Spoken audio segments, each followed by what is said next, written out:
Meet Rob Nelson, talk show host. Because you got the 70s thing going there. I got someone's underwear. Robert Kennedy, thanks for taking a minute. Simple question. Tucker? It's good to see you. Listen, You're a Bitcoin maximalist. You're Bitcoin forever. I hate this central bank digital currency. Hey, I don't have all the answers, but together, I know we can find them. Hey everybody, welcome to the show. Welcome to Wednesday's Rob Nelson Live. Hope you're all doing great. David Goxton's going to join me today, as usual, for our Wednesday special. Oh man, so much to talk about. We got politics, we got primaries, and of course we've got Iran. Yes. So I'm going to get right into it. I'm going to see if David's here yet. I don't think he is. I don't see him. When he's ready. David, are you afraid to show up? Are you afraid to make it to the show? I'm going to get into, first of all, I think it's amazing what's going on in California.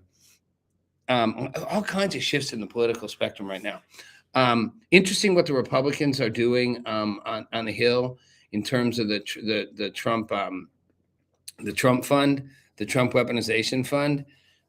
David and I might talk a little about that. That thing was bound to fail. I mean, it was gonna blow up in the courts anyway. I think the Supreme Court would have killed it, but even I wasn't okay with it. Although I do think DOJ has been weaponized by the Biden administration and the Obama administration, and then subsequently weaponized by the Trump administration. But I'd call that retaliatory weaponization. It's sort of like, if you hit me enough times first and I hit you back, am I like guilty of hitting? I guess, but sort of like, I had a right to, because you hit me so many times first. So I don't really have a problem with it. It's just you couldn't do it the way they wanted to do it. It just didn't work. You can just kind of, carve out a few $1 billion for this and Just felt too personal. It's going to have to go. And I think Trump was smart. They were like, just let it go, because they weren't going to get the immigration and ICE bill and all that they needed even more. That's one piece in the politics. The other piece is obviously what's going on right now in the primaries. Fascinating stuff there. I want to get David's take on that. We've got the NBA Finals kicking off in about half an hour, 28 minutes to be exact. The Knicks and the Spurs. That'll be good. And then we've got a ceasefire in Iran and a ceasefire in Israel and Lebanon. It's oddest ceasefires I've ever seen because nobody's ceasing firing anything. I mean, we've got way back. Iran just seems to just keep on shooting. It's like, I don't think they know what a ceasefire means. Ceasefire means you stop firing. Not you shoot missiles at Kuwait and Bahrain yesterday. Not you shoot things at ships going by. Not you try to hit U.S. military assets and naval bases. That's not what a ceasefire is. Same way, I would say with Israel and Lebanon, Hezbollah shooting missiles at Israel is not a ceasefire. And certainly Israel, like invading deeper than they've ever gone and about threatening to go into Beirut is not a ceasefire. I don't think Bibi Netanyahu thinks he's doing a ceasefire for a second. I think he's like, cease whatever. I ain't ceasing anything till I get exactly what I want. And, and what I want is I want Hezbollah gone. Although, Trump obviously called up and had a they had a talk, and Trump doesn't deny it. He's like, yeah, what the F are you doing, man? Like, you're making this hard for me.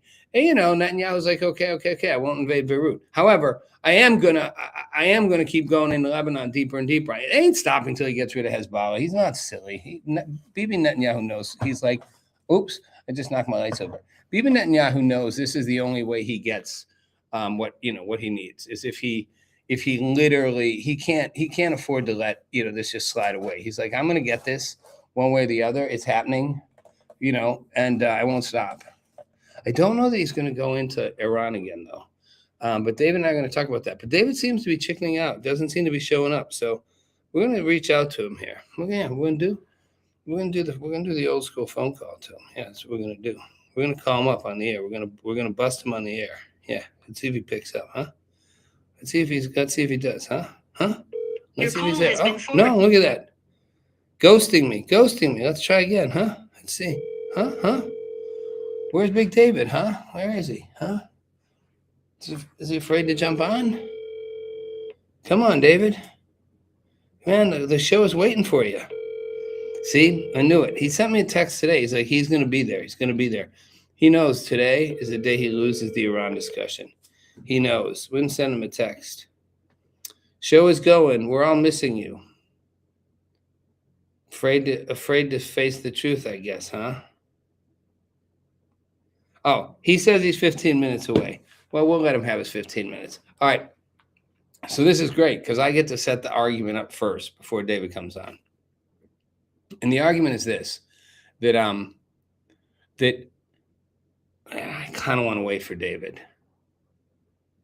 Here's the key distinction that I have with what's going on with Iran right now. They're not in a ceasefire. We sort of are, but even that's not really. We're not really in a ceasefire. Like, we're still kind of shooting. I mean, defensively, but a ceasefire is when you stop shooting, not when you both shoot back and forth at each other. Hezbollah and Israel are not in a ceasefire.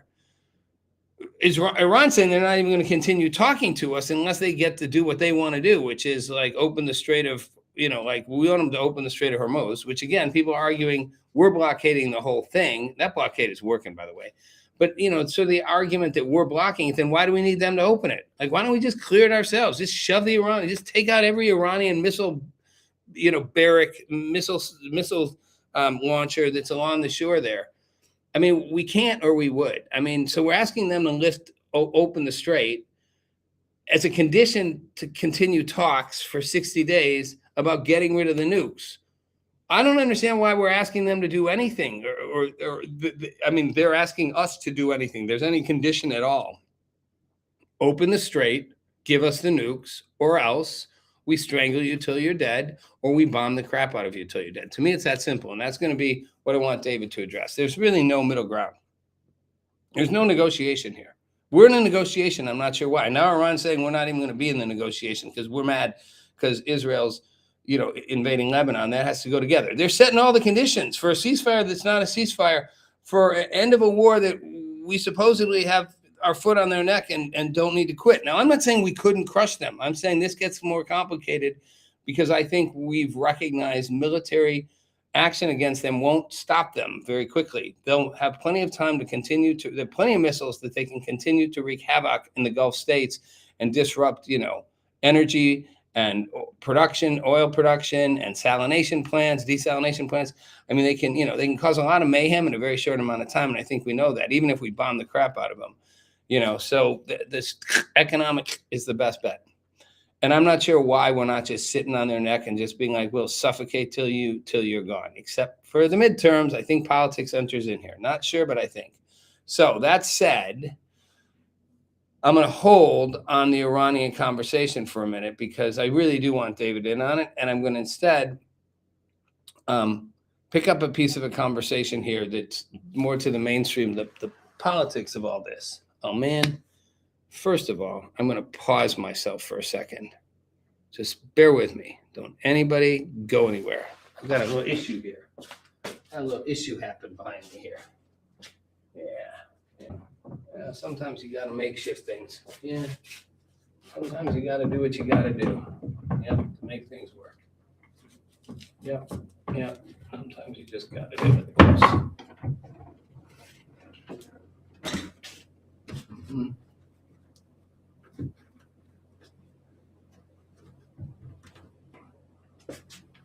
Okay, we had a little issue with the backdrops. I'm not sure if they're better, but they're better in my mind. So it's just the era where nothing is what it seems to be. That's the best way I can put it. Ceasefires aren't what they are. Ceasefire no longer is a ceasefire, and now they're having a second ceasefire in Israel and Hezbollah, supposedly, but they're already in a ceasefire, and nobody's ceasing firing. So now they're going to have another ceasefire. It's the ceasefire of the ceasefire. It's sort of like what's happening with us in Iran. It's like we're in a ceasefire, but they're not stopping. And we're in negotiations, but they're refusing to continue in negotiations and continue a ceasefire but yet we're still in negotiations and a ceasefire. It's like, I feel like I'm in Alice in Wonderland. Everything's upside downward. And that comes to domestic politics too. We are in a fascinating time when it comes to what's happening in our domestic political sphere. Trump clearly runs the Republican Party, unequivocally, hands down. Nobody but he runs the party. That doesn't mean everybody complies with what he wants. We're seeing that with Senate Republicans who are having a little bit of an issue right now with being, first of all, some of them have been primaried out, but I think some of them are actually not okay with certain things he's doing. And it's okay not to be okay with everything Trump does. Like I said on Monday, there's a thing called the Trump derangement syndrome, and it's a real thing. But I think because of that, everything was so weaponized against Trump for so long, and people, literally the press, 99% bad stories, 1% good stories. Joe Biden, 99% good stories, 1% bad stories. Joe Biden's cognitive well-being, he was fine right up until the debate. And even then, maybe he was fine. Maybe it was a one-off. Maybe. I mean, we were watching the guy crumble, but no one could talk about it. Trump, makes one tiny mistake, and it's all they'll talk about. He can do 99 things right. So I get where the frustration with people who the Trump derangement syndrome people, what they do. But what I think it does on the other side is it makes people who defend Trump feel like they have to defend him all the time. It's like you feel like you have to take his side. And I think sometimes you don't. I'm not a fan of this weaponization fund. I don't think it's a good idea. I get why people have been wrong, but it's complicated. And I certainly do think, there's an issue with people who rioted on January 6th, and I'm not going to call it an insurrection, but it was a riot. I mean, people shouldn't have been doing what they did. I'm not sure they should be able to go and claim that they, deserve to get, taxpayer money back. But some of them did. Some of the people got completely screwed for doing nothing, just being in the wrong place at the wrong time. They're the least of my worries. The weaponization of the Department of Justice over the last, starting with the second part of the Obama term, or maybe the second term, at least the second half of the second term, It's so, I'd say maybe the whole second term. It's so out of control, and it got worse under Biden. It got way worse. And then it continued under Trump. And I'm going to be the first to say, I don't blame Trump for trying to weaponize it back. I don't buy when people say it's not being weaponized back. It absolutely is. Trump's going after his political enemies. It's retribution. It's the retribution tour. Can't say I blame him. I'm not saying it's the most useful thing to do, but maybe in some ways it is. I mean, maybe in some ways with the media, it forces them to go. You have been derelict at your job. You have lied to the American people. You have misrepresented the truth. You haven't just misrepresented the truth. You've outright lied. You've outright buried things, hidden things. You've changed. I believe Joe Biden won because the media altered information, hid information, allowed misrepresentations, completely distorted the picture, in an era where COVID was going on. So Biden could hide out. And nobody asked the tough questions, and they all made sure it was covered up, and they all beat up on Trump. And I think that was enough to push the needle. So I get wanting to make the media pay a price when they do that, and I think it's working.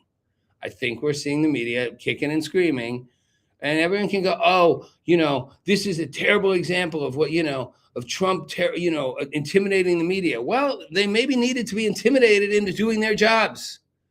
If I hear one more mainstream left of center media outlet talk about how, Jill Biden shouldn't be saying what she's saying. I mean, geez, she's saying now that she thought the day of the debate, Joe Biden was been drugged and looked like he was going to have a stroke. Oh my goodness, why didn't she tell us sooner? Could you not tell with your own friggin' eyes, weeks and weeks and months before that Joe Biden was like that? It's the notion that he showed up at the debate that way. The guy was stumbling left, right, and center all over the fucking country for months. The media didn't notice. It was just Republicans, conservatives, gaslighting. What did Binder call it? What did she say the word was? I can't. David might remember it. It wasn't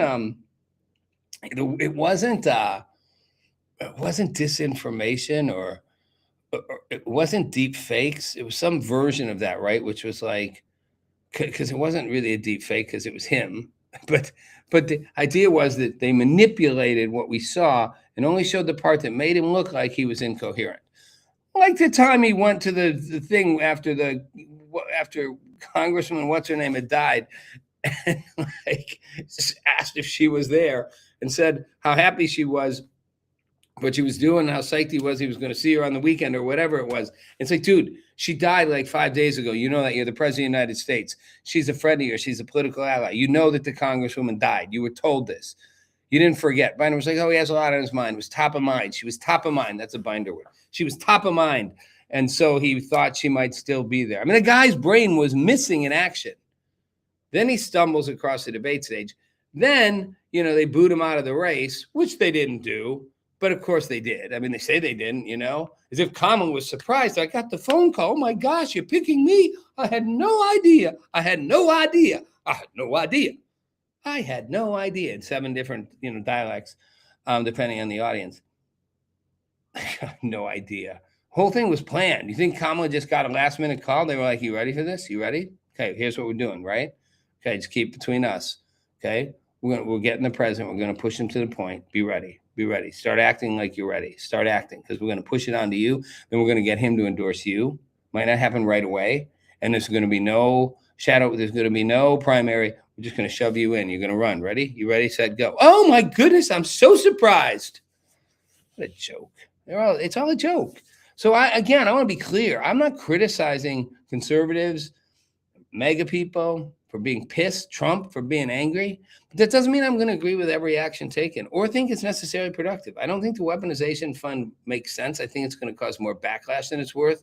And I think congressional Republicans were smart to realize it would probably cause major backlashes around the midterms. And it would be used, the anti-weaponization fund would be used to weaponize against Republicans in the midterms. So I think that was not a good thing. I didn't like the fact that Trump put his name on the Kennedy Center. Didn't think that was right. I'm a big fan of Kennedy per se, but no, it's what it is. You don't stick your name on everything. And put your name before him is kind of obnoxious. And then when they said he couldn't put his name on it, then he says, okay, then I'm not going to clean the place up. That's just obnoxious to me. But again, it's what it is. We elected him for a reason. People wanted him in office for a reason, twice. Maybe would have, I will say, maybe he won the second two. He could, had media not messed up and kept him, screwed up with the election, which again, that was the real election rigging in my mind, was what the media did, and social platforms. Had that not happened, Trump probably would have been president 2 terms in a row, wouldn't have had the courage, the confidence, the ability to do what he's doing now. When they did that, and then they basically went after him for 4 years, you created Batman, or the Joker, depending on how you want to look at it. You created somebody who was going to come after you with everything they had, with a grudge, with no F's to give. Going to be like, I don't care. I'm coming. I'm taking you down. You're going out. I'm taking the lights out. It's done. It's done. It is done. And I ain't putting anybody in this cabinet who's got any touch of being over institutionalized. Marco Rubio would be the most, Secretary of State. Everybody else is going to be like pretty much, going to come from the outside to some extent. I ain't going to take no chances, and I ain't going to give any F's. I'm going for this. And I don't care what's in my way. I don't care.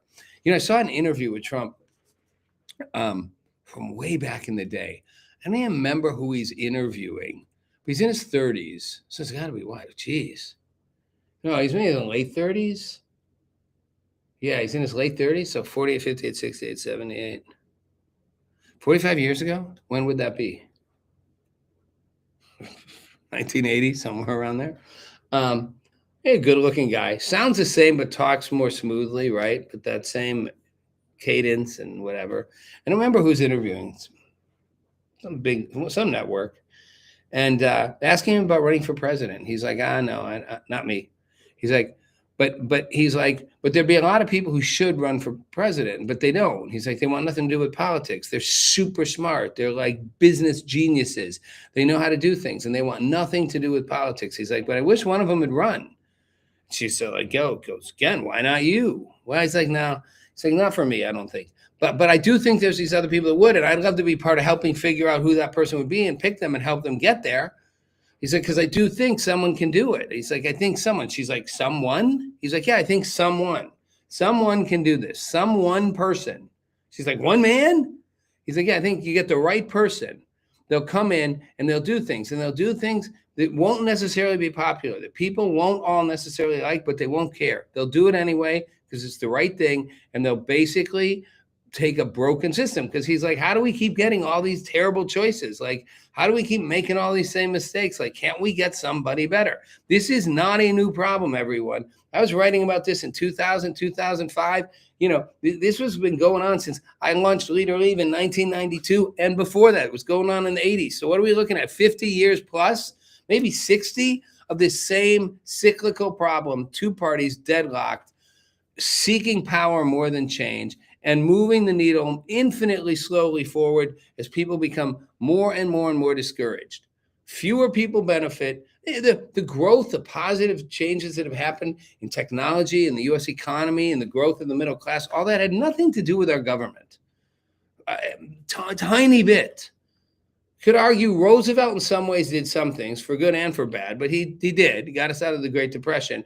And I'd argue Reagan as well did certain things in the other way, certain economic policies, deregulation that helped trigger some growth.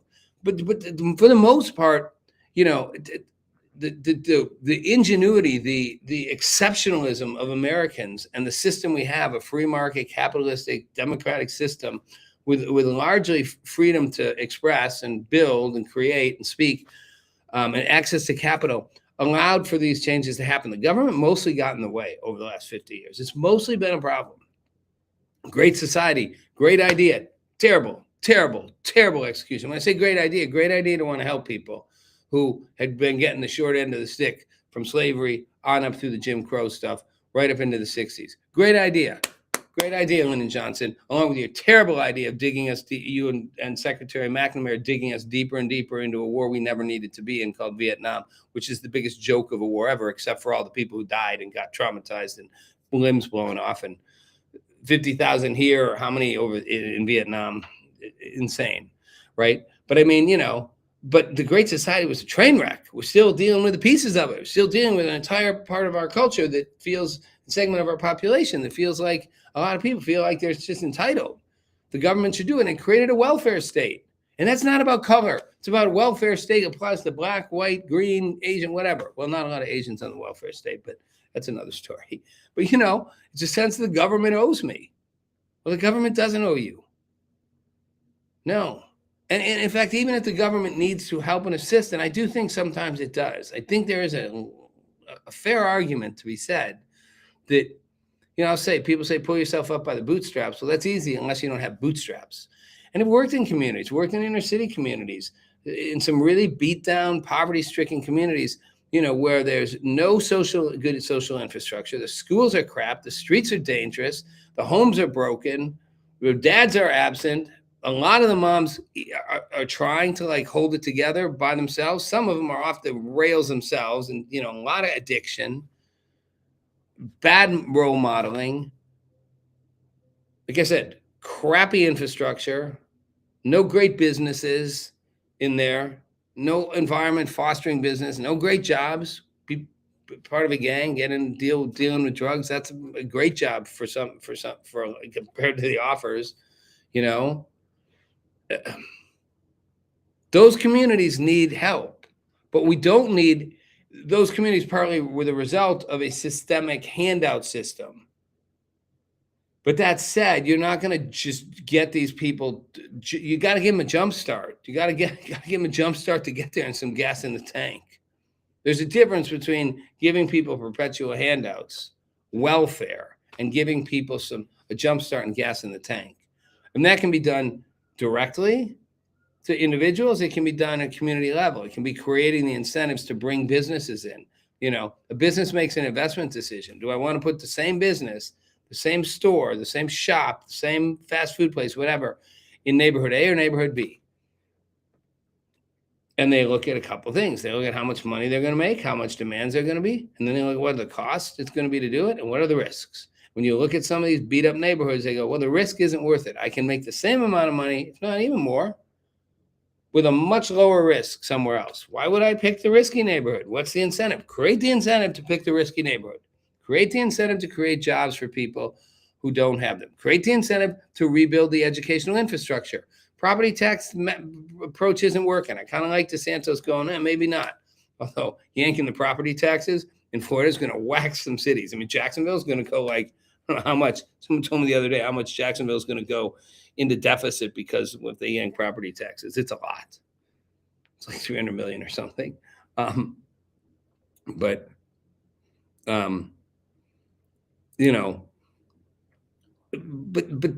lot of inner city communities aren't benefiting from the property tax structure because it's not being redistributed over, and a lot of the more wealthy communities, the property taxes, they don't need those they have the best public schools and the best private schools. I'll tell you, simple examples too. Like I spent a lot of time on the school choice, this whole notion that somehow we got stuck down this path that public schools are good and choice is somehow a bad idea because it's conservative. First of all, it's not a conservative idea. The notion of giving people choice is not a conservative idea. How did it become a conservative idea to give people choice? And why do we have to acknowledge or pretend because the government's doing it, it's good? Where in general do you see that? I mean, people always talk about that like healthcare in England, because it's government funded. Talk to British people. They're and it's crap for the most part. It's publicly funded. You wait forever. You can't get things half the time. And it's not very good care a lot of the times. So people with money try to find other options. People with money will always find other options. The notion that the government does things better than the private sector has rarely been proven true. And that's not conservative. It's just rarely been true. Now, that's not always true. There are some things the government can do better than the private sector, or maybe the government needs to do instead of the private sector, right? And that's a fair thing, I would worry about all private police forces, or for example, I could see that. It's a risky proposition. You may want your police, your fire, your emergency services to be handled as part of a collective government approach. As they like to say, a whole of government. Who came up with that one, man? And they started saying it all the time in the Biden administration. Whole of government. Binder, whole of government. Binder just cracked me up. The worst press secretary ever. And I've known a few. And it's not because she's a black woman. Dee Dee Myers, who was the first female press secretary under Clinton, she was a great press secretary.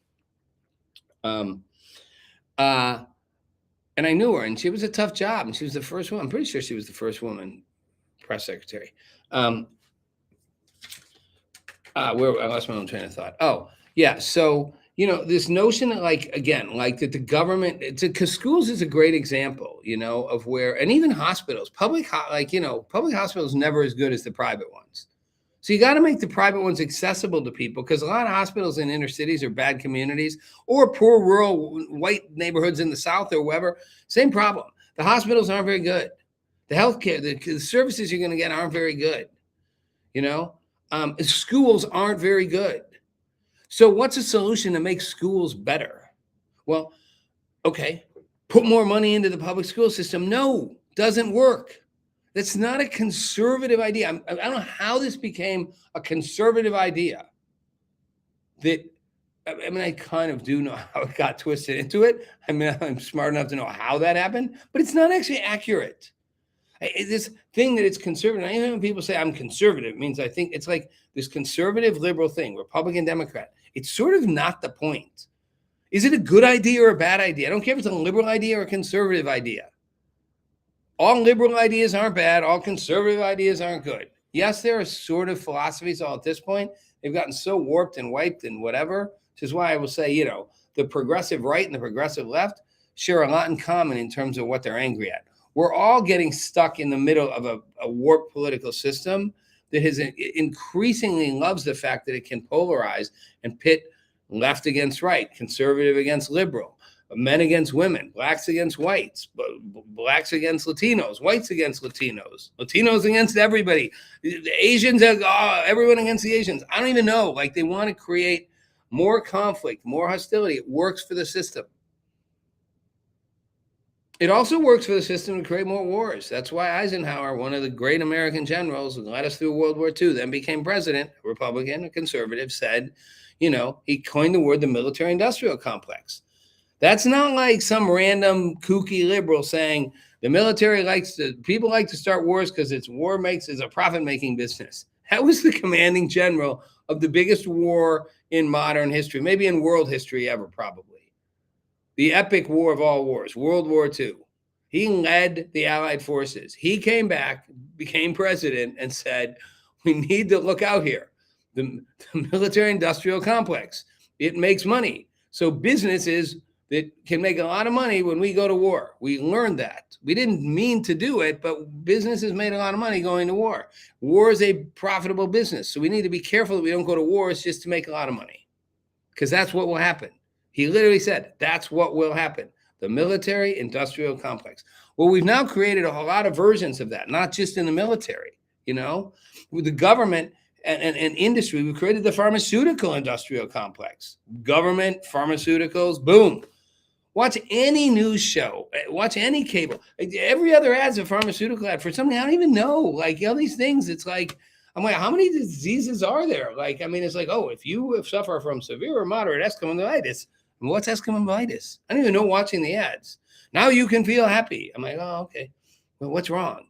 Is that a skin thing? Oh, no, that's the other one. Wait, is that a thing in my liver? I don't know. Wait, what is it? Now you can wake up feeling good, but side effects might be suicide and suicidal thoughts and loss of weight and diarrhea, but whatever. But I swear to God, I don't know what half the things they are curing are.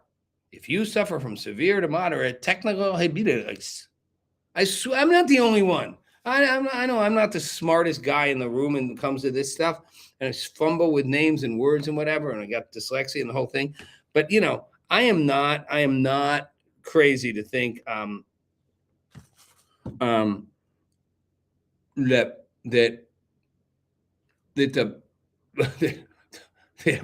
I don't think they're making up the diseases, but they're these micro diseases. It's like every little thing needs a pharmaceutical treatment.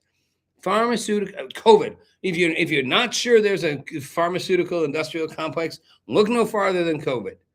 That vaccine was a scam. I'm sorry, ultimate scam. Whole thing was a scam. I'm not saying everyone who did it intended it to be a scam, any more than I would say that anybody who thinks we need to get in a military conflict, especially a policymaker, is doing it as a scam. I'm saying the industry sees the opportunity. Pfizer saw the gold mine. Billions of vaccinations, woohoo, funded by the government. No liability if it all goes south. This is maximum shareholder profits. Oh, little problem that it doesn't work the way we said it would work. We're going to have to rush it through testing. And let's kind of pretend, even though we did the whole thing in 9 months, start to finish, we're all so proud of that. We tested it on pregnant women. I mean, unless it's the same thing as like men can have babies. Last time I checked, it takes 9 months to get pregnant and have a baby. So I don't know how you could have gotten the drug out in 9 months from start to finish and adequately tested it on pregnant women, especially because you'd need to see what happened after they had the babies, not just while they were pregnant. Couldn't adequately test it on teenagers. All this myocarditis and all this stuff, all these kids dropping. Kids were not 16, 17, 18, 19, 20, 21-year-old boys were in super great shape, super healthy. We're not just dropping dead of heart attacks in fields at playing sports before they took the COVID vaccine. This wasn't happening. Once in a while, some kid would die of heat stroke, some random thing. It was like happening all the time. Like boom, boom, boom. They'd be like, oh, had a sudden odd cardiac arrest, which people like Dr. Robert Malone said would happen. And Pierre Corey said would happen. This is what will happen to them because of the vaccine. They looked past this stuff. Can you make a weak argument that they looked past it because they were scared about a pandemic and wanted to stop it? Sure, for a little bit. I can give you a little leeway on that. Same with the mask, a little leeway. But at a certain point, no. At a certain point, you knew it wasn't working. At a certain point, there's too many lies to make it make sense. At a certain point, there's too many cover-ups, too many diversions, to make it make sense. The vaccine wasn't stopping people from getting COVID. And they figured that out pretty quick. At that point, you go, this isn't working. Instead, they went, well, no, it'll stop transmission.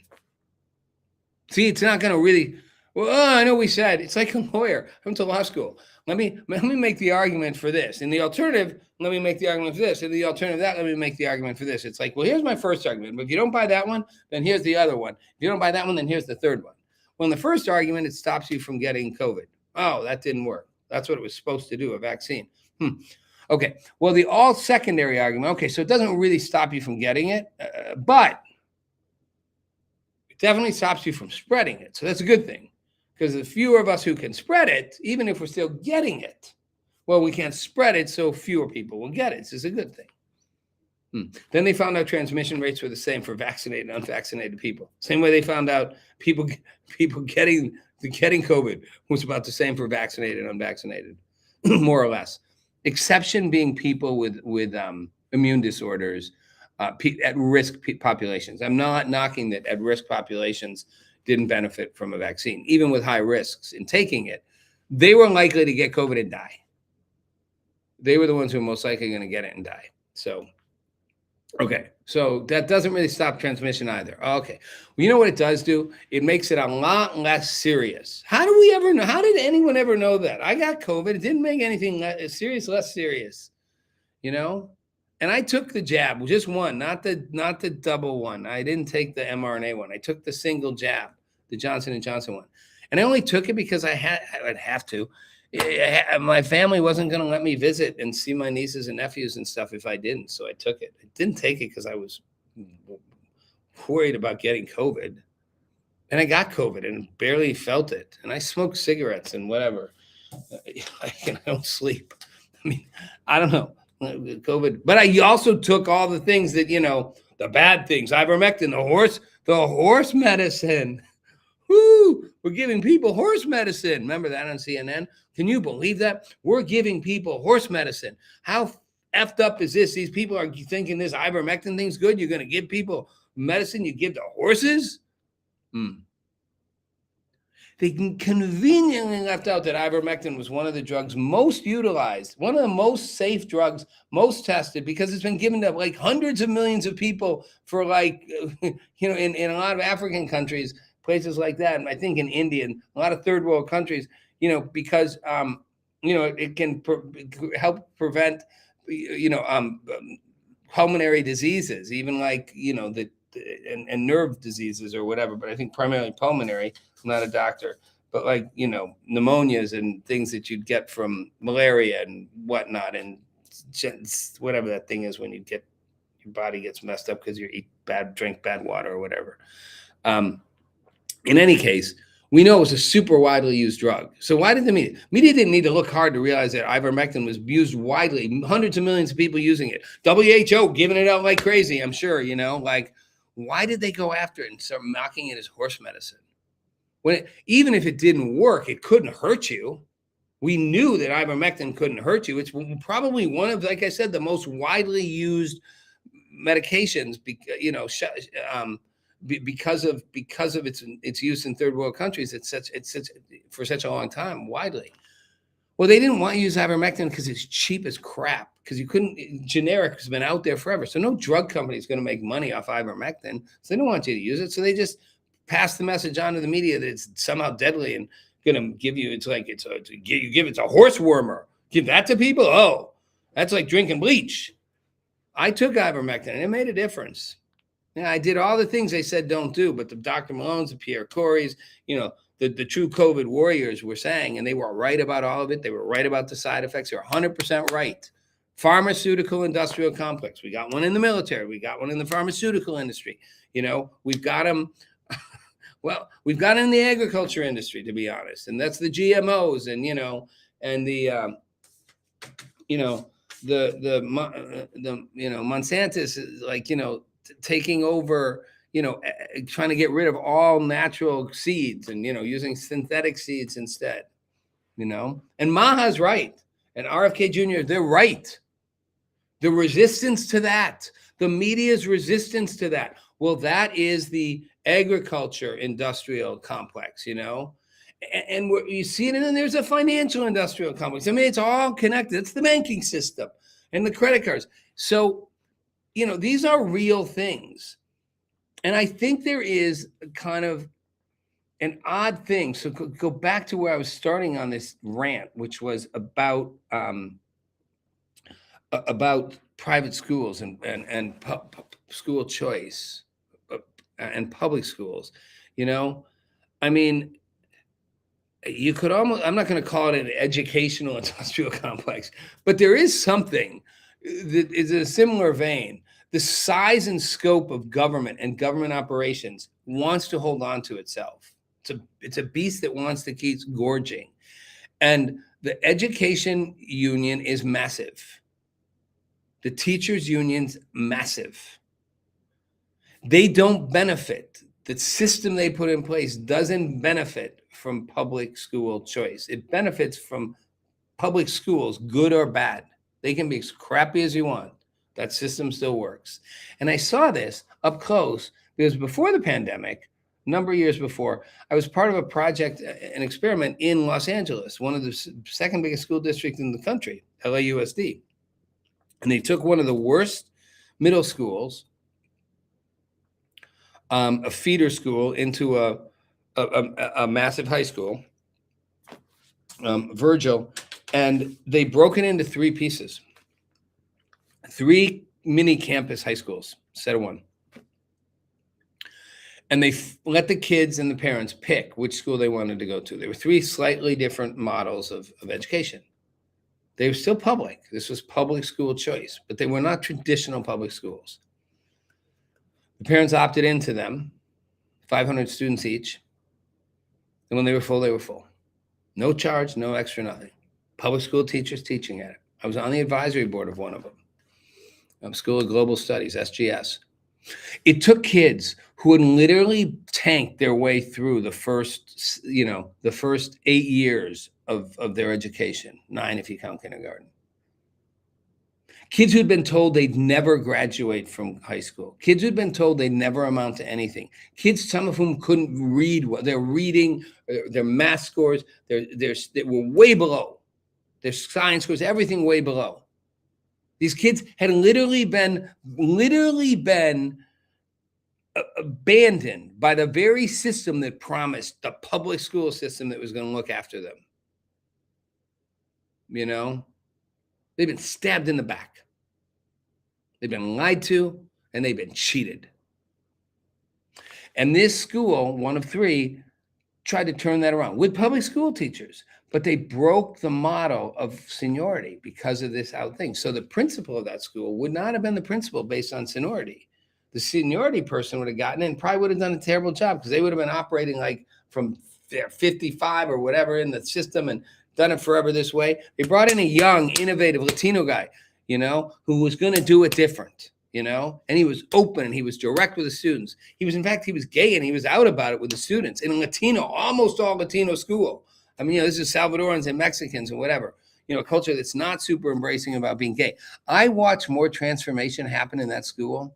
I watched kids go from being told they would never graduate, never make anything, could never do it, to graduating from high school, like with really good grades. That school got a 98% graduation rate. In Los Angeles, in a public school, the average rate in Los Angeles at the time was like 45%, 50% maybe. This school with a bunch of kids who were supposed to fail, the bad news bears, 98%, because they changed the model. They changed how they taught these kids. They made it a participatory learning process, not just throwing information at them that's going right over their heads, but making them engage and learn. And they taught the kids accountability, and the kids worked as teams. So they held one another accountable, and they achieved, and they grew, and they understood, and they learned, and they graduated, and they took care of one another. I'll never forget this couple guys who were like the big bullies in middle school. They were just the bad guys. I remember a couple of them telling me, I'm like, why don't you bully kids here? Especially like they had a big like glee club, which was like the GLAD club, like the LGBTQ group. You know, it was the biggest group in the school, even though everybody, it wasn't like more gay kids in the school, or, you know, it wasn't trans, wasn't a big issue then. It was just kids all weren't part of it. And they're like, why don't you bully people? They're like, oh, we don't bully these people. These are our people. These are our students. This is our community. It's like, right, it's like the mafia. We take care of our own. Now, I'll bully the other guys, but not these guys. But it was kind of fun. It was awesome. I had great videos about it. It's a great project. It was school choice, public school choice, but private school choice is just as good. It's going to give kids a chance, and you can actually make money and make it profitable. And people go, well, the poor communities will get worse. Yes, there's Nordstrom's and there's Marshall's. There's the dollar store and there's Publix, you know?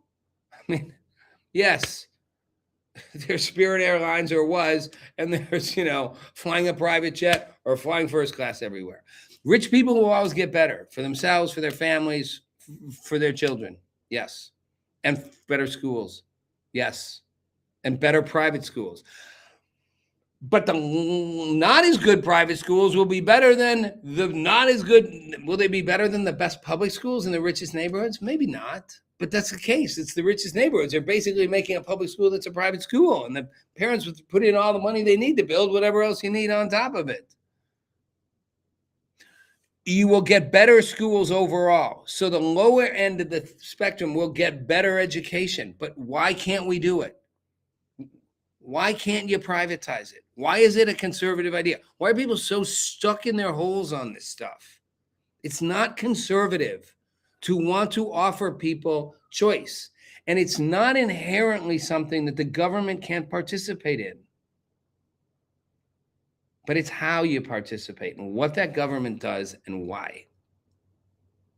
So I'm not against government getting involved. I'm a libertarian in some ways. Roger Ailes from Fox News gave me my first talk show, my Fox News show, The Full Nelson.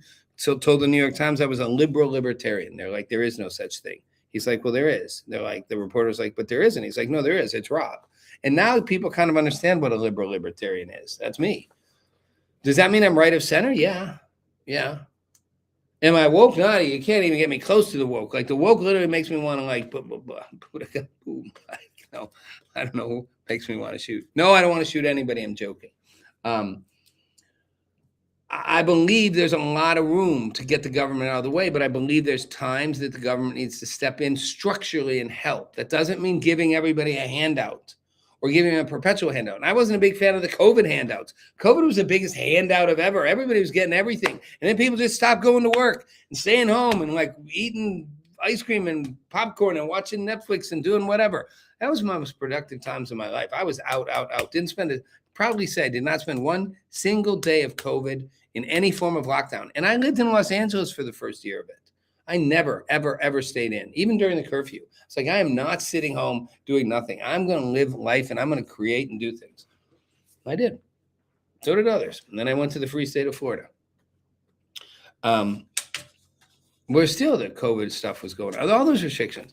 That was a great example of how the government can lie and overreach. So taking this all back, I understand how people feel that the government has been so weaponized, and particularly from the left side of the aisle, and now from the right, because the right's in power, Trump's in power, that they're skeptical and they're cautious, and they want to defend. They want to defend any attacks against what Trump's doing. But I think there's room for genuine questions and challenges. And I think it's okay for the Senate Republicans to say no to certain things. And Trump can yell at them and say they're all a bunch of losers and the worst members ever. And that's what he does. I don't even think he believes it. I don't know what he believes. I don't think he really believes it, you know? Going back to that interview, right? He said there will be someone who could do this. He wasn't thinking it was him, who would step in, be smart, a business leader, could take it and make tough choices, even if they weren't popular, and it would make a difference. One person. Who knew it would be him 40 years later? He did. I'm glad he did it. I think he's literally helped push us to a place where real change can be ongoing. It's not going to always be Trump and MAGA. It doesn't have to be. It's breaking the institutional, the systemic thing that's the problem. It's not really the Republicans or the Democrats. I hate when everyone's like, the Republicans are great. Republicans aren't great. Are they better than Democrats? No, sometimes not. Are conservatives better? Are the more conservative leaning people, Democrat or Republican, better than the woke progressives? 100%. I'm not going to, the woke progressives not getting a lot done. I'm not buying it. I sometimes well-intentioned, not a good way to do it. And I hate identity politics. I hate the whole thing. I just think it's a bad model on a moral, on a human, on a practical level. But the point is, you know, this is not for me about creating, you know, the Trump legacy and the MAGA legacy forever, and Republicans stay in power forever, and otherwise it'll all be bad. Both parties have been flawed. Trump was saying this in the 80s, saying, BB was the best we get, both sides. This is it. Can we get somebody in there to shuffle it up? Now he's in there, but it's kind of now him. And I get it. Power corrupts. It's corrupted him a little bit. That's normal. Absolute power corrupts absolutely. Why you got to keep some checks and balances. He can get as mad as he wants about it. It's fine.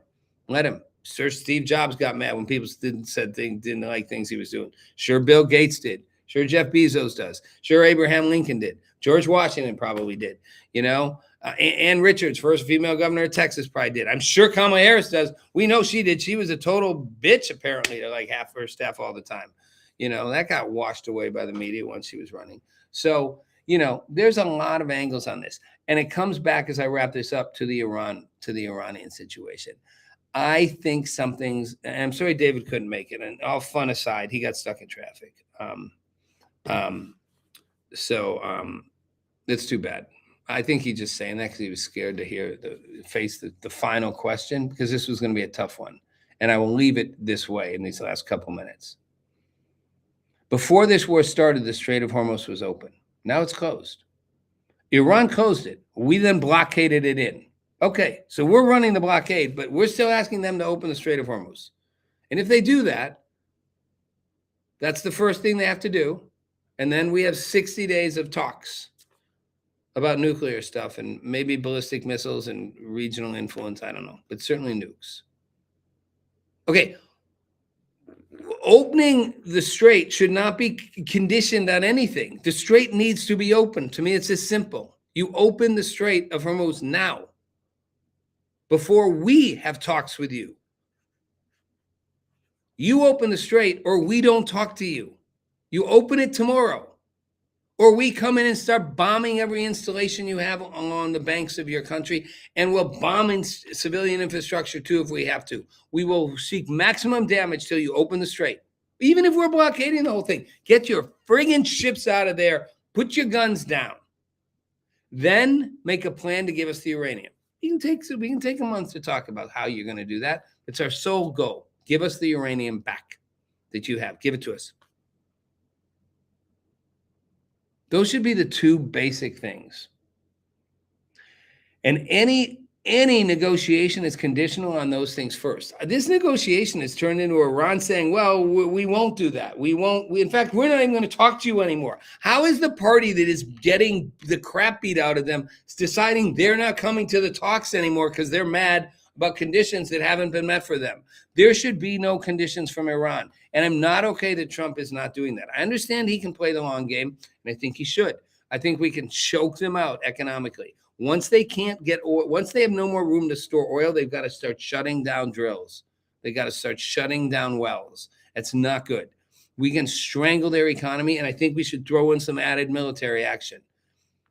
Suffocate them till that regime can't pay anyone. They can't pay their army. They can't pay their Revolutionary Guards. They can't pay their police officers. The economy starts collapsing. The people can rise up and revolt and overthrow the regime. As Scott Bessent, Secretary of Treasury Bessent, said, this was not regime change. No matter what Trump said, Bessent said it on to Maria Bartiromo on Sunday Morning Futures a couple days ago.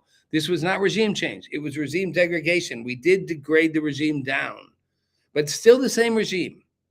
This regime can't be trusted, nor should it be negotiated with. And one thing I will leave it on, and I wanted David to be here for this, but he's not.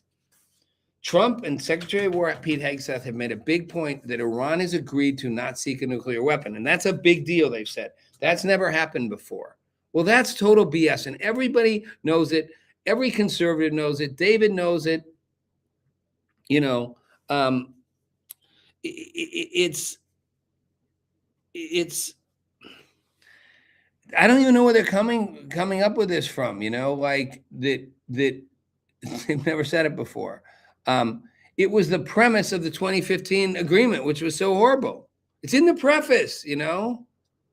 It's in the preface. Landy knows it. It's in the preface of the 2015 nuclear agreement we made with Iran. The one that's so bad, that I thought was so bad, that Trump thought was so bad. The whole preface is Iran agreeing never to have a nuclear weapon. The whole agreement is about them agreeing up front, we will not have a nuclear weapon. We will not seek to develop one. Here's what we get in exchange, and here's how we will develop our civilian nuclear program.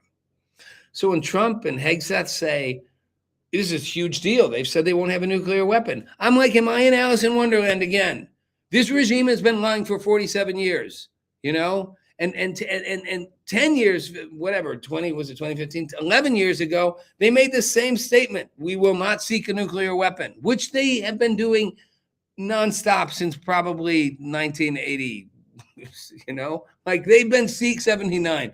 They've been seeking a nuclear weapon the whole time. They have no intention of stopping. They never have. And they've certainly said they will before. Just now give us some money, release some sanctions, let us breathe. So we can stay in power, and we'll fund more terrorist groups. Israel back off of Lebanon, leave Hezbollah alone, so we can shuffle more money in. They are maximum disruptors. They will not honor their word. Their word is worthless. We should be making no deal with them where it's dependent on them agreeing to something and not pretending that them saying, we promise not to. That promise is worthless. As I said before, it's the scorpion on the frog. I promise not to drown you if you take me across the water. Frog thinks, okay. You kill both of us if you do. Halfway across, scorpion stabs the frog. Frog's like, what did you do that for? We're both going to die now. Scorpion's like, I'm a scorpion. What do you want? Iran's Iran. Not the country, not civilization. The regime, the mullahs, the Ayatollah. The Islamic fundamentalist regime is what it is. It's a scorpion. It's not going to do what it says. It's not going to stop building nuclear weapons, trying to build them. It's not going to back off its ballistic missile program. It's not going to stop trying to funnel money. Any dollars we give them, any sanctions we lift, is simply going to let them do it. Strangle them till they are gone, till their people can rise up and remove them. And certainly don't make excuse me, certainly don't make any negotiations predicated on us doing something first. You, Iran, do it first. Open the strait back up. Stop shooting at Kuwait, Iran, possibly Saudi Arabia. Stop shooting at your Gulf's neighbors. And then make plans to give us the uranium. And then only then we'll talk about giving you money. But I hate that they're even dictating any of this. And I hate to say it, but I think politics plays a role in this. I think the midterms are coming. Trump's not stupid. They lose the midterms. It's not a popular war. It will hurt his ability to get his agenda through. And Iran's waiting, hoping that they can outweight us.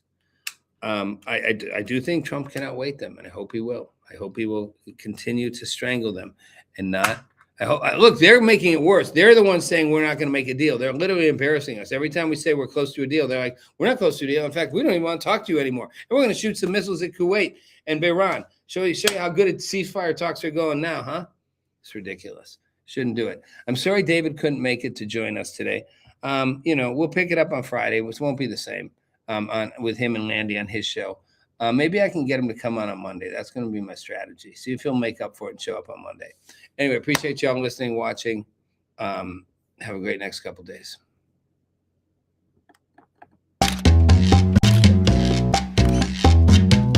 Meet Rob Nelson, talk show host. Because you got the 70s thing going there. I got someone's underwear. Robert Kennedy, thanks for taking a minute. Simple question. Tucker, it's good to see you. Listen, You're a Bitcoin maximalist. You're Bitcoin forever. I hate this central bank digital currency.